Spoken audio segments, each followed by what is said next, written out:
bonjour et bonne journée dans le Seigneur. Que la paix de Dieu, sa grâce, soit avec vous tous.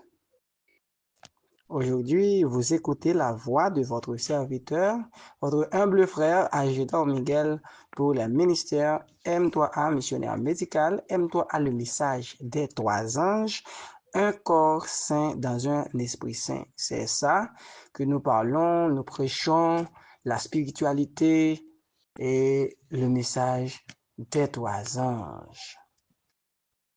Oui, frères et sœurs bien-aimés, aujourd'hui, c'est une joie immense pour moi d'être avec vous pour vous présenter le message que Dieu a pour vous.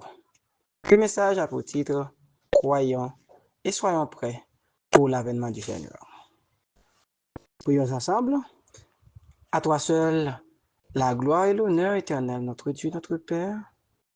Veuille nous accorder ton esprit en ce moment afin que nous puissions comprendre en détail le message de ce matin.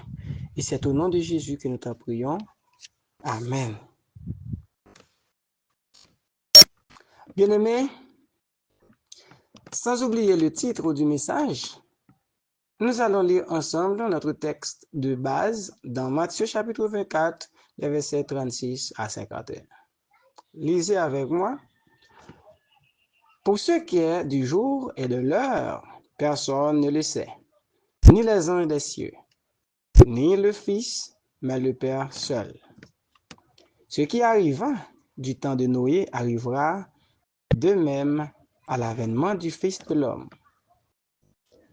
Car dans les jours qui précédèrent le déluge, les hommes mangeaient et buvaient, se mariaient et mariaient leurs enfants, jusqu'au jour où Noé entra dans l'arche. Et ils ne se doutèrent de rien, jusqu'à ce que le déluge vint et les emporta tous. Il en sera de même à l'avènement du Fils de l'homme. Alors, deux hommes qui seront dans un champ, l'un sera pris et l'autre laissé. De deux femmes qui monteront à la meule, l'une sera prise et l'autre laissée. Veillez donc, puisque vous ne savez pas quel jour votre Seigneur viendra. Sachez-le bien, si le maître de la maison savait à quelle veille de la nuit le voleur doit venir, il veillerait et ne laisserait pas percer sa maison.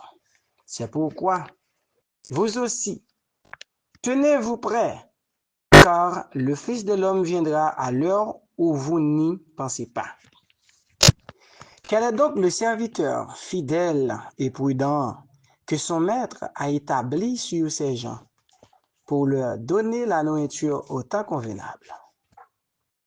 Heureux ce serviteur que son maître, à son arrivée, trouvera faisant ainsi. Je vous le dis en vérité, il l'établira sur tous ses biens. Mais si c'est un méchant serviteur qui dit en lui-même, mon maître tarde à venir, s'il se met à battre ses compagnons, s'il mange et boit avec les ivrognes, le maître de ce serviteur viendra le jour où il ne s'y attend pas et à l'heure qu'il ne connaît pas. Il le mettra en pièces et lui donnera sa part avec les hypocrites. C'est là qu'il y aura des pleurs et des grincements de dents. Chers amis bien-aimés, nous avons beaucoup de choses. Oui, nous avons beaucoup de choses à considérer dans ce texte. Premièrement, celui qui parle dans le texte, c'est Jésus lui-même, le Fils de l'homme. C'est lui qui viendra bientôt. C'est lui qui nous a formés de sa main. Selon Hébreux 1er, le verset 1er, c'est par lui Dieu a aussi créé le monde. Nous parlons de celui qui viendra bientôt, notre Seigneur Jésus-Christ. C'est lui aussi, quand nous étions perdus, Dieu l'a envoyé comme l'antitype du premier-né de Dieu pour nous sauver du péché et de la mort. Nous vous parlons aujourd'hui de ce qu'on appelle la rédemption. Oui, c'est ce Jésus. Il connaît tous. Personne ne pourra lui tromper. Oui, c'est ce Seigneur qui viendra. Ça, c'est la première chose à considérer. C'est celui qui viendra qui parle dans le texte. La deuxième chose à considérer, c'est l'illustration du temps de Noé. L'illustration, la parole de Dieu nous raconte que Dieu voulait châtier les habitants de la terre à cause de leurs iniquités. Dieu a envoyé Noé, qui trouva grâce à ses yeux par la piété pour prêcher les habitants de la terre. Pendant 120 ans, bien-aimés, Noé prêchait les habitants de la terre. Mais, mettons l'accent sur Genèse 7, verset 7. Noé entra dans l'arche, qui nous montre clairement que Noé et sa famille seulement monta dans l'arche, ou bien entra dans l'arche, sur l'ordre de Dieu, pour sauver leur vie. Avant le déluge, Dieu avait annoncé à Noé que les habitants de la terre ne pouvaient pas comprendre ses prédications ou ses paroles. De même aujourd'hui. Oui. Que faisaient les hommes avant le déluge? C'est ça, la parole de Dieu nous enseigne. Les hommes mangeaient et buvaient, mariaient et mariaient leurs enfants. Ils ne se doutèrent de rien. Bien-aimés, mettons l'emphase sur cette phrase. Ils ne se doutèrent de rien. Et c'est le but de ce message que Dieu a pour vous aujourd'hui. Pour vous et pour moi. Est-ce que nous sommes prêts pour l'avènement du Fils de l'homme? Est-ce que nous doutons des choses qui vont se passer dans le monde avant le retour du Seigneur?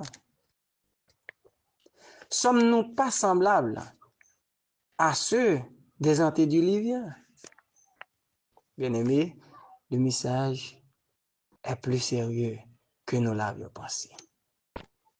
Ce n'est pas seulement pour les pécheurs, mais pour tous, même ceux qui sont chrétiens, car nous sommes tous des pécheurs.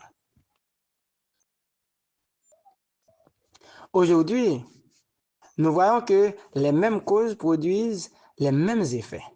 Comme au temps de Noé, les hommes mangent aujourd'hui, les hommes boivent. Ils marient leurs enfants aussi comme dans les temps passés.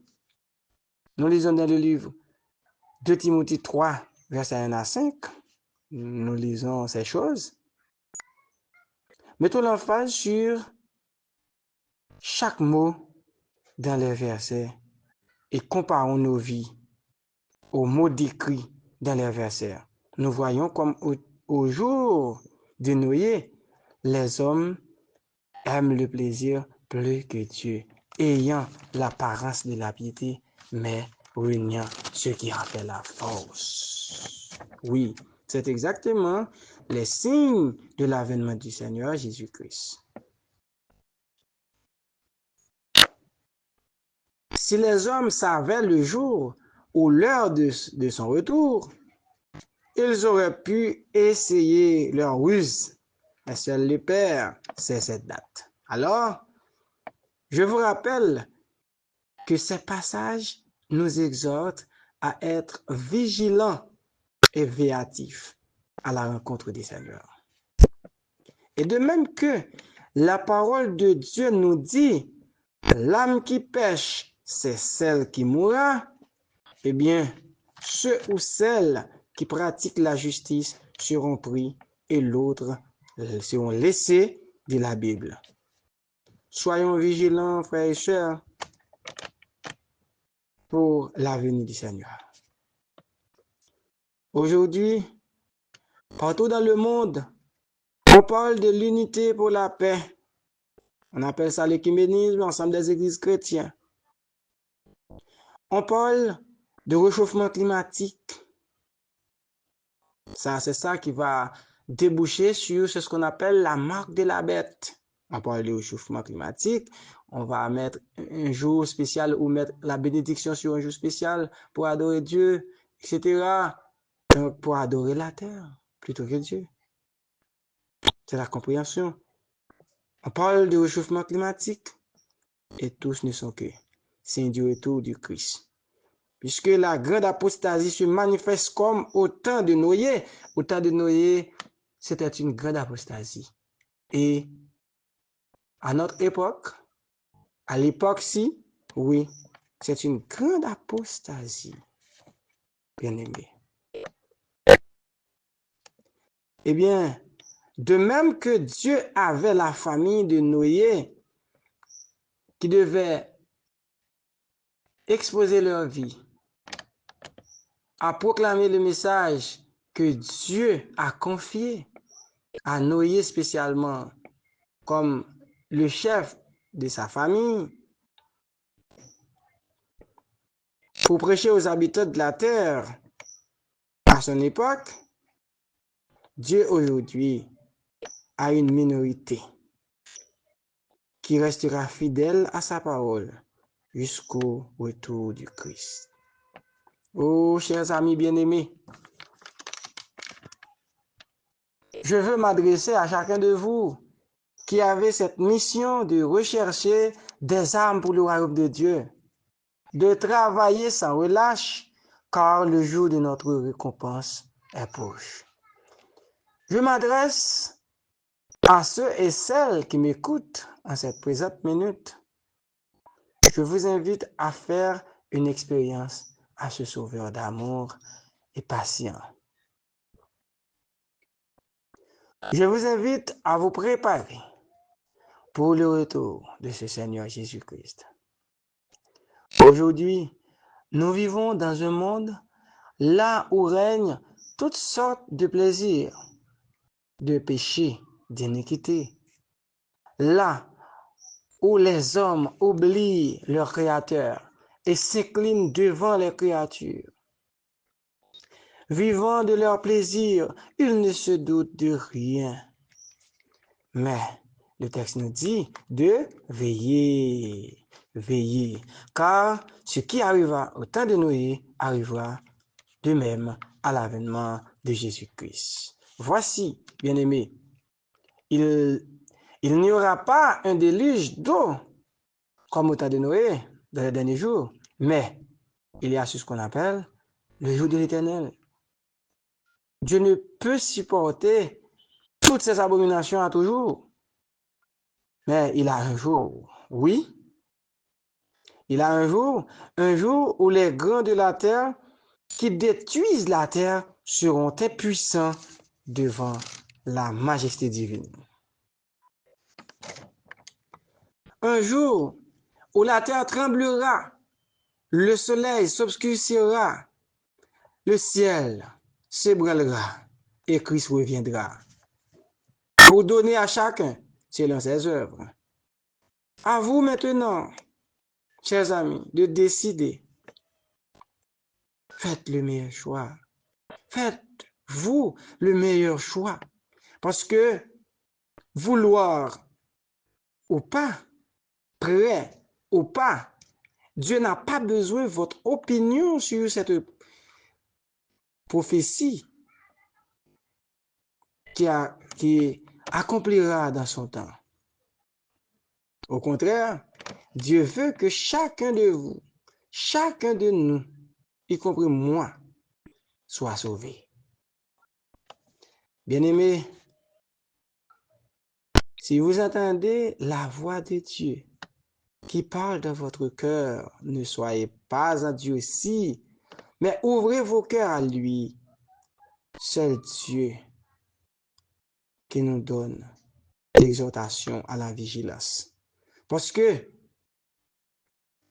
Dieu est amour, mais l'ennemi Satan, le diable, le serpent ancien, l'ennemi de nos âmes, ne nous mettra jamais à veiller afin de nous piéger, n'est-ce pas?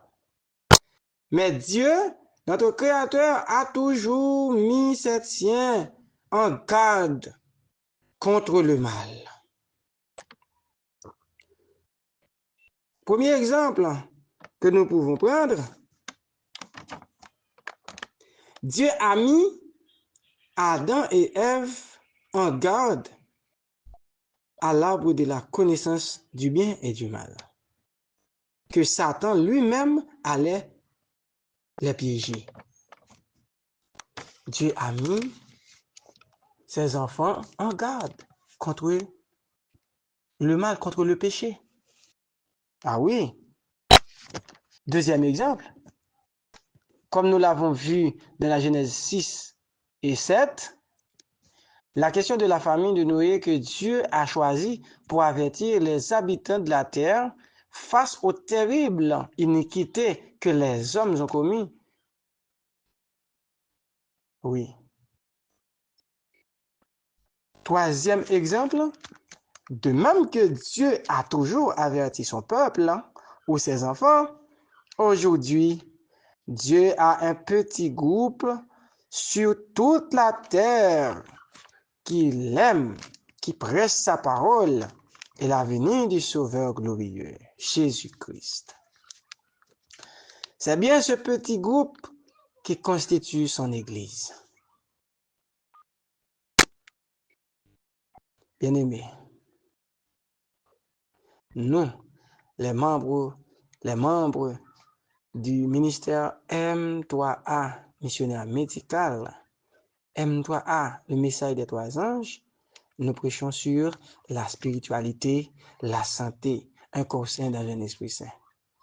Nous lisons 1 Thessaloniciens 5, verset 23. Là, il est écrit que le Dieu de paix vous sanctifie lui-même tout entier et que tout votre être, l'esprit, l'âme et le corps soit conservé irrépréhensible lors de l'avènement de notre Seigneur Jésus-Christ.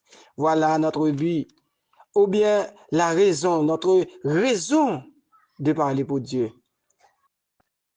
La raison de nos efforts pour vous aider à comprendre la vérité que nous prêchons. Oui, bien-aimés, nous prêchons la doctrine de Dieu et l'œuvre missionnaire médicale. C'est pourquoi je voulais annoncer dans le début. M3A s'appuie sur un corps saint dans un esprit saint. Nous prêchons la parole de Dieu. Et nous sommes en souci. Nous soucions de votre santé aussi. Frères et sœurs bien-aimés, laissez-moi vous poser des petites questions selon les versets que nous venons de lire dans Matthieu, chapitre 24, versets 36 à 51. Est-ce que réellement Christ viendra? Est-ce que vous êtes prêts? À qui mangez-vous? Avec les ivrognes? À qui buvez-vous? Avec les ivrognes? D'après vous, le maître tarde à venir? Qui êtes-vous, un bon ou un mauvais conducteur ou serviteur? Bien-aimés, faites beaucoup d'attention de ne pas effondrer dans les pièges des ivrognes, y compris des organisations, même des organisations religieuses écuméniques, des syndicats qui rassemblent le monde, oui, pour unir les habitants de la terre pour le diable. Et lorsque le maître viendra, il ne nous dira pas, mettez-vous dehors. Mais, sur le Matthieu 25, verset 34, il nous dira, venez, Vous qui êtes bénis de mon Père, prenez possession du royaume qui vous a été préparé de la fondation du monde. Ainsi, frères et sœurs, bien-aimés, chers amis, nous serons avec le Seigneur, car nous étions prêts pour lui rencontrer. Que Dieu vous garde et vous bénisse. M3A, missionnaire médical, le message des 3 anges, vous aime tous. Que Dieu vous bénisse.